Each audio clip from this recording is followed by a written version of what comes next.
श्रोताओं का होता है। यदि वक्ता के आगे श्रोता एक भी नहीं होगा तो वक्ता थोड़ी देर तक तो बकेगा, वो बेचारा चुप हो जाएगा।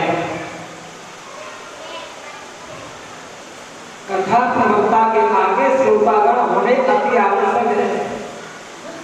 और देखिए, बुरा भी मत मानना, ये कलयुग की पहचान है। यदि कोई गांव में या कहीं भी अगर जैसे नौटंकी वगैरह होती है, क्योंकि कलयुग की ये महिमा है, हो रही हो एक तरफ भगवान की कथा हो रही हो तो कथा में तुम्हें कम मिलेंगे श्रोता देखने वाले। वहां में श्रोता थोड़ी होते, वहां में क्या सुनते बेचारे हो, वहां में होते देखता। जैसे कथा में होते श्रोता और नौटंकी में होते देखता, वहां ज्यादा मिलेंगे। बोले शंकर भगवान की जय। महाराज बोले, मुनि जो मनुष्य पापी दुराचारी खल तथा काम क्रोध आदि से निरंतर डूबे रहने वाले हैं, कुछ पल्ले पड़ रहा है। मैं निवेदन करूंगा, देखने में तो समझ में आया और घर जाके तुम्हारे स्वामी पूछे तो बता दोगी ना आज क्या सुन के आई हो। नहीं, हंसी की बात नहीं है। मानो रात को ड्यूटी से आएंगे बेचारे हारे करके, और जब वो कपड़ा उतारेंगे तुम पानी लेके जाओगे तो वो कहेंगे आज क्या होगा, आज हम कथा में गए थे। कौन सी कथा? कैसे पुरानी तो आज तो जाऊँ बता दो कौन सी कथा चल रही थी, तो आप बता दोगे ना, चुप तो रहोगे, बता देना, उसमें हमारी भी चिंता थोड़ी थी। बोले शंकर भगवान की जय हो। आज सुखदेव महाराज ने कहा कि इतने पाप करने वाले, निरंतर पाप में डूबे रहने वाले हैं, वे भी इस पुराण के श्रवण पठन से, केवल श्रवण पठन यानी इस पुराण की कथा को श्रवण सुनने से, मन से सुनने से वो भवसागर से पार हो जाते हैं। बोले शंकर भगवान की जय हो। और ये सत्य है। 100 लोगों की ये दवा है, ना तो कोई टोटका है। देखिए, यदि तुम्हें कोई बीमारी डॉक्टर से नहीं जा रही हो, ऊपर की हो, नीचे की हो, अंदर की हो, बाहर की हो,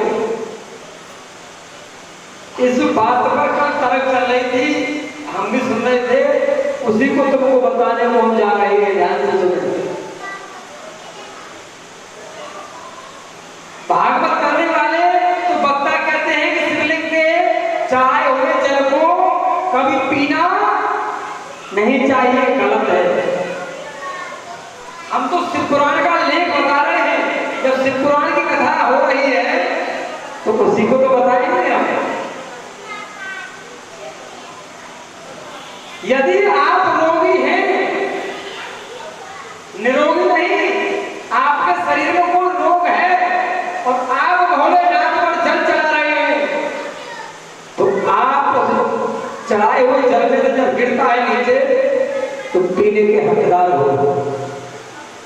उसे अंजलि में लो, 3 बार पीजिए, फिर हाथ धोइए, फिर थोड़ा सा और टप के लो, ऊपर छिड़क लो।